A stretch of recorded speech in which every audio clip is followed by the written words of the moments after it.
I was a student at Howard University when the sit-in started in Greensboro by the North Carolina A&T students in Greensboro, North Carolina. And I was a member of that group that used to picket Woolworths in Washington to show our support for the brothers down in Greensboro. That was my first political activism, was doing that. And then when I come to New York, I had been involved in some of the different things that was going on up there. But so I was mainly, I guess, was part of what, for want of a better term, the Martin Luther King wing of the movement. But even before I actually got involved with Brother Malcolm, I had begun to become kind of, disillusioned with that kind of total nonviolence approach to the whole thing. And not just that, but also, the analysis of what was going on just did not make as much sense to me as what he was saying, his analysis of the system and how it worked. I first heard Brother Malcolm speak in the summer of 1962. Now, of course, we had both heard of Malcolm X at this time, mostly negative stuff. He was the boogeyman who hated all white folks and was calling them devils and that kind of thing. And so we decided to hear what he had to say. And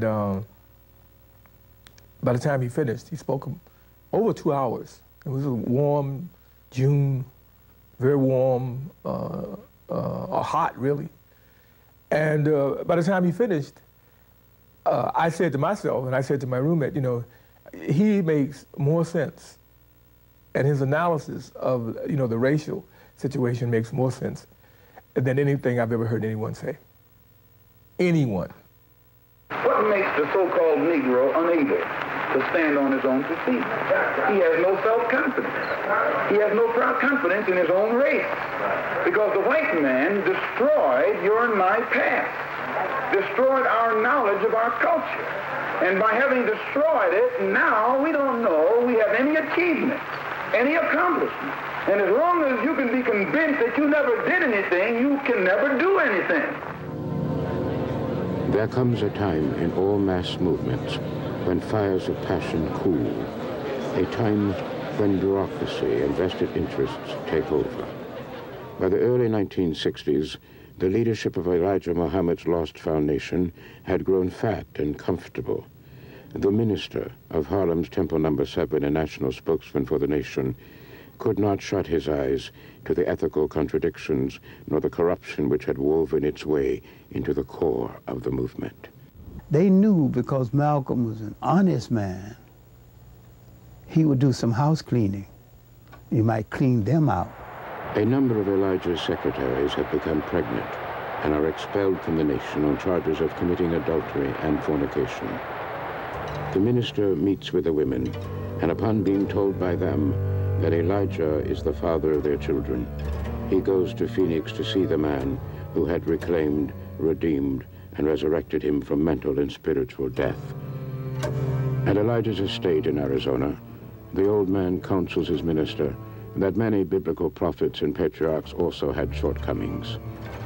Back home in New York, the minister repeats what Elijah told him to 2 nation officials, the captain of Temple No. 7's FOI, Joseph X, and the Boston minister, Louis X. They say they already know the truth about Elijah and the women, and then they report the minister to national headquarters in Chicago for spreading rumor and causing doubt and dissension among the faithful. But an event was about to change the rules. Even though Elijah Muhammad had sent a letter to all his ministers asking them never to say anything bad about President Kennedy, on the day after the president's assassination, Malcolm X declared that the violence President Kennedy was never able to contain had backfired on him. Elijah Muhammad immediately suspended his minister from the organization. Well, I said the same thing that everybody says, that his assassination was the result of the climate of hate. But only I said the chickens came home to roost, and which means the same thing. So it was expedient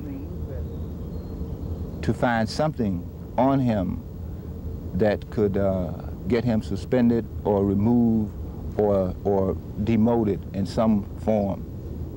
It wasn't just that instance that caused his suspension. It had been building up to that point. And the national secretary was there, who went back to John Ali, who went back to Chicago and told Mr. Muhammad that Malcolm had spoke out against President Kennedy. He was given 90-day suspension. He had told Elijah Muhammad previous that we have something going here that can be of great service to our people, and we should not destroy it with any dissension between the two of us. I think all of Malcolm X's letters were intercepted and all of his tapes were intercepted. I didn't leave, number one. I was put out, no matter, and since there was no justification for them putting me out, they had to make it appear to the public that I left of my own volition.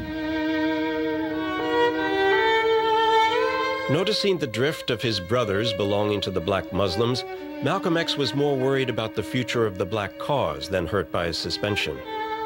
It was time for him to think things over. He felt he needed to recharge his batteries, to return to basics.